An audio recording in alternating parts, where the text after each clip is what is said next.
सुप्रभात बच्चों, आज की कक्षा में आपका स्वागत है। एक सुविचार से कक्षा आरंभ करेंगे। सुविचार है, मनुष्य के संस्कार ही उसका असली धन होता है।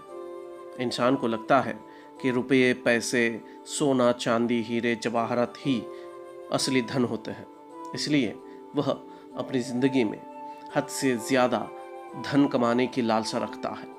नौकर चाकर, गाड़ी, बंगला और ऐशो आराम की सारी चीज़ें पाना चाहता है, परंतु यह सब धन तब व्यर्थ हो जाता है जब इंसान में अच्छे संस्कार नहीं होते। अच्छे संस्कारों वाला निर्धन व्यक्ति भी धनवान ही होता है। विनम्र व्यवहार, मददगार, मीठी बोली, प्यार भरा आचरण, यही अच्छे संस्कार के गुण होते हैं। इसलिए इंसान का असली धन उसके संस्कार है। अतः अच्छे संस्कारों को ग्रहण कर एक अच्छा इंसान बनने का हमें प्रयत्न करना चाहिए। बात असली धन की है तो उसके कई गुण हैं। ऐसा ही एक गुण आज हम अपने पाठ के जरिए जानेंगे। तो चलिए, आज हम अबराद मोहसिन और कामरान मोहसिन जी की लिखी कहानी असल धन के बारे में जानेंगे। बहुत पुरानी बात है कि ईरान के किसी एक गांव में भेड़ बकरियों को चराने वाला एक गरीब चरवाहा रहा करता था। उसे 2 समय रूखी सूखी रोटी खाने को मिल जाती थी और भेड़ की ऊन से बने फटे पुराने कपड़े वह पहना करता था। छोटी सी उसकी झोपड़ी थी जिसकी आधी छत गिर चुकी थी, लेकिन लोग उसका बहुत सम्मान करते थे क्योंकि उसमें ऐसे अनेक अद्भुत से गुण थे। वह बहुत ही बुद्धिमान था। गांव के कठिन से कठिन और मुश्किल से मुश्किल समस्याओं को लेकर जब लोग उसके पास जाते तो वह बहुत ही बुद्धिमानी से उसे सुलझा देता था। गांव में जितने भी झगड़े होते उनका निपटारा वही करता था। धीरे धीरे उसका नाम चारों तरफ फैल गया। लोग कहते कि दारा बहुत बुद्धिमान है, उसकी बुद्धि राजाओं जैसी है। संसार में ऐसा कोई भी प्रश्न नहीं है जिसका उत्तर उसके पास न हो। ऐसी सूझबूझ रखने वाला व्यक्ति ईरान में दूसरा कोई और नहीं है। धीरे धीरे उसकी यह प्रसिद्धि, उसकी यह ख्याति ईरान के बादशाह के कानों तक जा पहुंची। बादशाह उस समय कई समस्याओं से जूझ रहा था, परेशान हो रहा था। उसने अपने एक दूत को भेजकर अपनी समस्याएं दारा से कही और उससे सुझाव मांगे। दारा ने बहुत बुद्धिमानी से इन समस्याओं का समाधान बताया। बादशाह इसे सुनकर दंग रह गया। उसे लगा कि दारा कोई साधारण चरवाहा नहीं है और ऐसे सूझबूझ वाले व्यक्ति का उचित स्थान जंगल में भेड़ बकरियों के बीच में नहीं बल्कि महल में राज सिंहासन के पास है। तुरंत उन्होंने दूत को भेजकर दारा को दरबार में आने के लिए कहा। दारा दरबार में आया और उसने बादशाह को झुककर सलाम किया। बादशाह ने मुस्कुराते हुए दारा से कहा कि हम चाहते हैं कि तुम्हारे जैसा बुद्धिमान व्यक्ति महल में रहे ताकि राज्य की समस्याओं के विषय में सही सुझाव प्राप्त होते रहे। दारा ने बादशाह की बात मान ली और कहा कि उसे यह स्वीकार है। आपका हुक्म सिर आँखों पर। हुक्म सिर आँखों पर इस मुहावरे का मतलब है कि मुझे यह स्वीकार्य है। दारा बादशाह के साथ दरबार में ही रहने लगा। बादशाह दारा की बातों से बहुत प्रभावित होता रहा, इतना कि वह दारा के बिना एक क्षण भी नहीं रह सकता था। उसके सुझाव के बिना वह कोई कार्य नहीं करता था।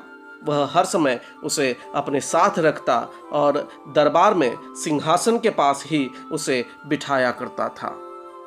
जैसे जैसे दारा का सम्मान बढ़ता गया वैसे वैसे वहां के दरबारियों के मन में उसके प्रति जलन और ईर्ष्या बढ़ती गई।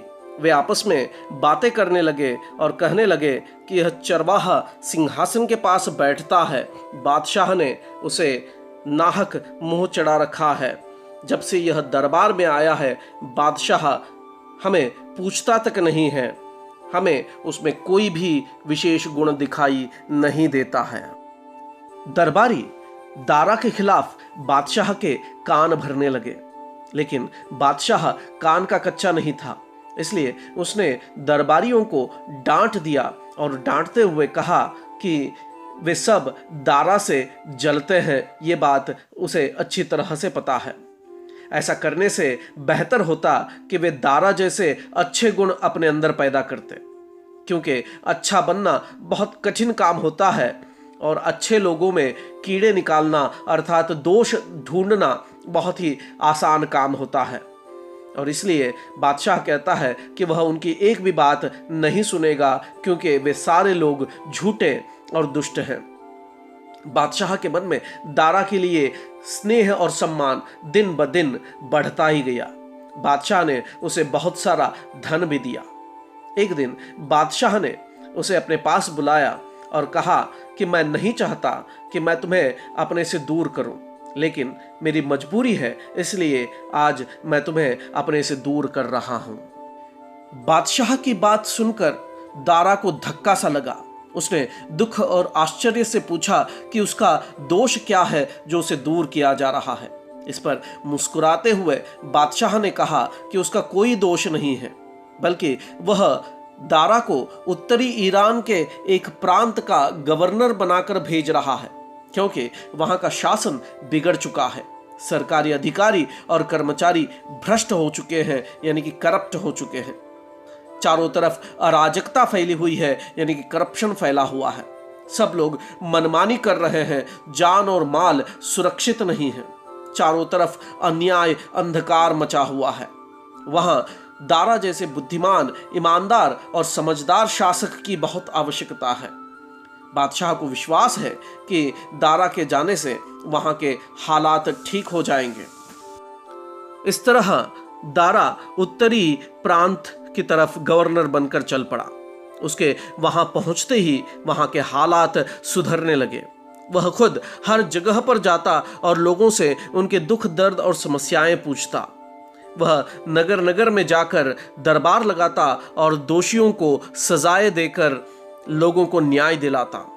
प्रांत में चारों तरफ शांति फैल गई। लोग नए गवर्नर के गुणगान करने लगे। बादशाह के कानों तक ये सारी बातें पहुंच रही थी, जिसे सुनकर वह बहुत खुश हो रहा था। लेकिन दरबारियों की जलन इससे और बढ़ गई। वे बादशाह के कान भरने के लिए नए नए उपाय सोचने लगे। दारा प्रांत के अनेक स्थानों का दौरा घोड़े पर सवार होकर करता था। जब भी वह दौरे पर जाता तो साथ में एक और घोड़ा भी लेकर जाता था, जिसकी पीठ पर एक बड़ा सा बक्सा रखा होता था। बक्से के बिना दारा कभी नगर से बाहर नहीं जाता था। इससे दरबारियों को एक मौका मिल गया। उन्होंने बादशाह से कहा कि आप दारा को बहुत ईमानदार समझते हैं, लेकिन वह ईमानदार नहीं, बहुत बड़ा बेईमान है। इसे सुनकर बादशाह क्रोधित हो गए और उन्होंने कहा कि तुम सब लोग उससे जलते हो, इसलिए ऐसी बातें करते हो। मैं तुम्हारी बातें नहीं सुनूंगा। इस पर दरबारियों ने कहा कि हम इसका सबूत भी दे सकते हैं। इस पर उन्होंने कहा कि आप जानते हैं कि दारा जहां पर भी जाता है तो साथ में एक बक्सा लेकर जाता है। इस पर बादशाह ने कहा कि हाँ, मैंने सुना है। उस पर दरबारियों ने कहा कि क्या आप जानते हैं कि वह उस बक्से में क्या रखता है? इस पर बादशाह सोच में पड़ गए और उन्होंने कहा कि मैं भी सोचता हूं कि आखिर उस बक्से में वह क्या रखता है। इस पर दरबारियों ने कहा कि वह उस बक्से में लोगों से बेईमानी से इकट्ठा किया हुआ धन रखता है। वह प्रजा को लूटता है। वह ईमानदार नहीं बल्कि ढोंगी है, बेईमान है। इसे सुनकर बादशाह बड़ी उलझन में पड़ गया। उसे समझ में नहीं आ रहा था कि वह क्या करे, क्योंकि वह सोच रहा था कि अगर दारा बेईमान है तो इस संसार में कोई और ईमानदार हो ही नहीं सकता। वह बहुत दुखी था। उसने दूत को भेजकर तुरंत दारा को दरबार में हाजिर होने के लिए कहा। इसे सुनकर दारा आश्चर्य में पड़ गया। इस तरह अचानक दरबार में उसे हाजिर होने के लिए कहना अजीब सा लगा, लेकिन वह तुरंत बादशाह के दरबार में अपने बक्से के साथ हाजिर हुआ। दरबार दरबारियों से खचाखच भरा हुआ था। सबकी निगाहें उस बक्से पर ही गड़ी हुई थी। जलन के मारे दरबारी अपनी सफलता पर एक दूसरे को इशारे करके मुस्कुरा रहे थे।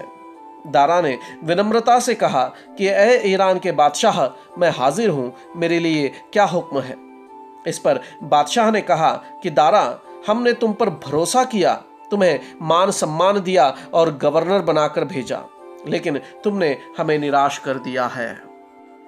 दारा ने आश्चर्य से पूछा कि यह कैसे आपने सोच लिया। इस पर बादशाह क्रोधित हो गया और चिल्लाते हुए उसने कहा कि क्या यह सच नहीं है कि तुमने बेईमानी से धन इकट्ठा किया है? क्या हमारा दिया हुआ धन तुम्हारे लिए कम था जो बेईमानी पर तुम इस तरह उतर आए? इस पर दारा ने बहुत ही शांत और विनम्र भाव से कहा कि यह झूठ है। दारा ने कहा कि उसके पास ईमानदारी के सिवा और कुछ नहीं है। इस पर बादशाह और भी क्रोधित हो उठा और झल्लाते हुए उसने पूछा कि तुम्हारे इस बक्से में ऐसा क्या है जो तुम इसे अपने साथ लिए फिरते हो? बादशाह के इस सवाल पर दारा ने विनम्र भाव से सिर झुकाकर कहा कि इस बक्से में उसका असल धन है। इसे सुनकर दरबारियों की आंखों में चमक आ गई और उन्हें लगा कि उन्हें आज सफलता मिल ही गई। बादशाह ने उसे खोलने का हुक्म दिया। जब बक्सा खोला गया तो सबकी आंखें आश्चर्य से फटी की फटी रह गई, क्योंकि उस बक्से के अंदर कोई रुपया, धन, दौलत नहीं था, बल्कि भेड़ की ऊन से बना हुआ एक पुराना सा कोट था, जैसे चरवाहे पहना करते हैं। बादशाह ने पूछा कि यह क्या है? इस पर दारा ने विनम्र भाव से जवाब दिया कि वह इसी कोट को पहनकर भेड़ें चराया करता था, इसलिए वह उसे अपने साथ हमेशा रखता है, ताकि वह कोट उसे हमेशा यह याद दिलाता रहे कि वह एक गरीब चरवाहा था और इस कारण से उसके मन में अधिकार का घमंड कभी पैदा नहीं होगा। इसी कारण से यही उसका असल धन है। दरबार में सन्नाटा सा छा गया था। दरबारियों के सिर शर्म से झुक गए थे। बादशाह ने कहा कि धन्य है यह देश जिसने दारा जैसे महान इंसान को जन्म दिया है। यहां हमें समझना चाहिए कि व्यक्ति का असल धन वही होता है जो उसे विनम्र बनाए रखे, जो उसे गलत रास्ते पर न ले जाए, जो उसे अहंकारी न बनाकर, अधिकार का मद न देकर, धन दौलत में अंधा न करते हुए इंसानियत को जीवित रखे। दारा में ऐसे ही अद्भुत गुण थे और यही उसका असल धन है। हमें भी इस पाठ से यही संदेश, यही सबक सीखना चाहिए। आशा है कि आपको पाठ समझ में आया होगा। धन्यवाद।